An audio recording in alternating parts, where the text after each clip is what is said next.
ओम नमः शिवाय। शिवजी सदा सहाय। ओम नमः शिवाय। गुरुजी सदा सहाय। वायव्य संहिता के पूर्व खंड का अध्याय 27।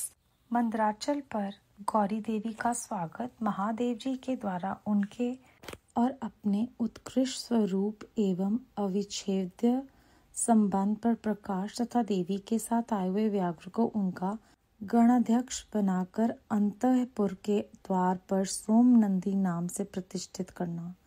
ऋषियों ने पूछा, अपने शरीर को दिव्य गौण वर्ण से युक्त बनाकर गिरिराज कुमारी देवी पार्वती ने जब मंदराचल प्रदेश में प्रवेश किया तब वे अपने पति से किस प्रकार मिली। प्रवेश काल में उनके भवन द्वार पर रहने वाले गणेश्वरों ने क्या किया तथा महादेव जी ने भी उन्हें देखकर उस समय उनके साथ कैसा बर्ताव किया। वायु देवता ने कहा, जिस प्रेम गर्भित रस के द्वारा अनुरागी पुरुषों के मन का हरण हो जाता है, उस परम रस का ठीक ठीक वर्णन करना असंभव है। द्वारपाल बड़ी उतावली से राह देखते थे। उनके साथ ही महादेव जी भी देवी के आगमन के लिए उत्सुक थे। जब वे भवन में प्रवेश करने लगी तब शंकित हो उन प्रेम जनित भावों से वे उनकी ओर देखने लगे। देवी भी उनकी ओर उन्हीं भावों से देख रही थी। उस समय उस भवन में रहने वाले श्रेष्ठ पार्षदों ने देवी की वंदना की। फिर देवी ने विनययुक्त वाणी द्वारा भगवान त्रिलोचन को प्रणाम किया। वे प्रणाम करके अभी उठने भी नहीं पाई थी कि परमेश्वर ने उन्हें दोनों हाथों से पकड़कर बड़े आनंद के साथ हृदय से लगा लिया। फिर मुस्कुराते हुए वे एकटक नेत्रों से उनके मुख चंद्र की सुधा का पान सा करने लगी। फिर उनसे बातचीत करने के लिए उन्होंने पहले अपनी ओर से वार्ता आरंभ की। देवादिदेव महादेव जी बोले, स्वरांग सुंदरी प्रिय, क्या तुम्हारी वह मनोदशा दूर हो गई जिसके रहते तुम्हारे क्रोध के कारण मुझे अनुन्य विनय का कोई भी उपाय नहीं सूझता था। यही साधारण लोगों की भांति हम दोनों में भी एक दूसरे के अप्रिय का कारण विद्यमान है। तब तो इस चराचर जगत का नाश हुआ ही समझना चाहिए। मैं अग्नि के मस्तक पर स्थित हूँ और तुम सोम के। हम दोनों से ही ये अग्नि सोमात्मक जगत प्रतिष्ठित है। जगत के हित के लिए स्वेच्छा से शरीर धारण करके विचरने वाले हम दोनों के वियोग में यह जगत निराधार हो जाएगा। इसमें शास्त्र और युक्ति से निश्चित किया हुआ दूसरा हेतु भी है। ये स्थावर जंगम रूप जगत वाणी और असमर्थ ही है। तुम साक्षात वाणी में अमृत हो और मैं अथर में परम उत्तम अमृत हूँ। ये दोनों अमृत एक दूसरे से विलग कैसे हो सकते हैं। तुम मेरे स्वरूप का बोध कराने वाली विद्या हो और मैं तुम्हारे दिए हुए विश्वास पूर्ण बोध से जानने योग्य परमात्मा हूँ। हम दोनों क्रमशः विद्यात्मा और विदात्मा हैं। फिर हम में वियोग होना कैसे संभव है। मैं अपने प्रयत्न से जगत की सृष्टि और संहार नहीं करता। एकमात्र आज्ञा से ही सबकी सृष्टि और संहार उपलब्ध होते हैं। वह अत्यंत गौरवपूर्ण आज्ञा तुम ही हो। ऐश्वर्य का एकमात्र सार आज्ञा शासन है, क्योंकि वही स्वतंत्रता का लक्षण है। आज्ञा से वियुक्त होने पर मेरा ऐश्वर्य कैसा होगा। हम लोगों का एक दूसरे से विलग होकर रहना कभी संभव नहीं है। देवताओं के कार्य की सिद्धि के उद्देश्य से ही मैंने उस समय उस दिन लीला पूर्वक व्यंग वचन कहा था। तुम्हें भी तो यह बात अज्ञात नहीं है, फिर तुम कुपित कैसे हो गई। अतः यही कहना पड़ता है कि तुमने मुझ पर भी जो क्रोध किया था वह त्रिलोकी की रक्षा के लिए ही था, क्योंकि तुम में कोई ऐसी बात नहीं है जो जगत के प्राणियों का अनर्थ करने वाली हो।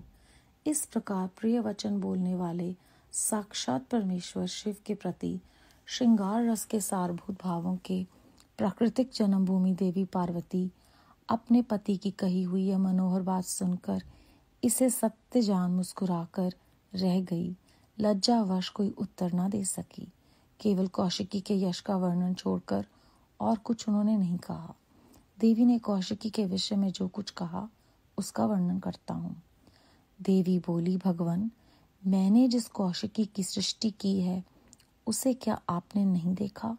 वैसी कन्या न तो इस लोक में हुई है न होगी। यूं कहकर देवी ने उसके विंध्य पर्वत पर निवास करने तथा सम्रांगण में शुंभ और निशुंभ का वध करके उन पर विजय पाने का प्रसंग सुनाकर उसके बल पराक्रम का वर्णन किया। साथ ही यह भी बताया कि वह उपासना करने वाले लोगों को सदा प्रत्यक्ष फल देती हैं तथा निरंतर लोगों की रक्षा करती रहती हैं। इस विषय में ब्रह्मा जी आपको आवश्यक बातें बताएंगे। उस समय इस प्रकार बातचीत करती हुई देवी की आज्ञा से एक सखी ने उस व्याघ्र को लाकर उनके सामने खड़ा कर दिया। उसे देखकर देवी कहने लगी, देव, यह व्याघ्र मैं आपकी भेंट के लिए लाई हूँ। आप इसे देखिए। इसके समान मेरा उपासक दूसरा कोई नहीं है। इसने दुष्ट जंतुओं के समूह से मेरे तपोवन की रक्षा की थी। ये मेरा अत्यंत भक्त है और अपने रक्षात्मक कार्य से मेरा विश्वास पात्र बन गया है। मेरी प्रसन्नता के लिए ये अपना देश छोड़कर यहाँ आ गया है।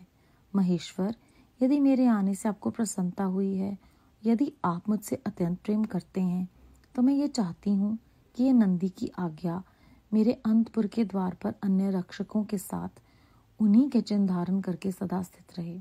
वायुदेव कहते हैं, देवी के इस मधुर और अंत तो गत्वा प्रेम बढ़ाने वाले शुभ वचन को सुनकर महादेव जी ने कहा, मैं बहुत प्रसन्न हूँ। फिर तो वह व्याघ्र उसी क्षण लचकती हुई स्वर्ण जटित बेंत की छड़ी, रत्नों से जटित विचित्र कवच, सर्प की सी आकृति वाली छुरी तथा रक्ष खोजित वेश धारण किए गणाध्यक्ष के पद पर प्रतिष्ठित दिखाई दिया। उसने उमा सहित महादेव और नंदी को आनंदित किया था, इसलिए सोम नंदी नाम से विख्यात हुआ। इस प्रकार देवी का प्रिय कार्य करके चंद्रभूषण महादेव जी ने उन्हें रत्न भूषित दिव्य आभूषणों से भूषित किया। चंद्रभूषण भगवान शिव ने स्वर्ण मनोहारिणी गिरिजा कुमारी गौरी देवी को पलंग पर बिठाकर उस समय सुंदर अलंकारों से स्वयं उनका श्रृंगार किया। अध्याय 27 समाप्त। इस अध्याय में ऋषियों ने वायु देवता से पूछा कि किस प्रकार देवी जो है वो महादेव जी से मिली और महादेव जी का उनके साथ कैसा बर्ताव था।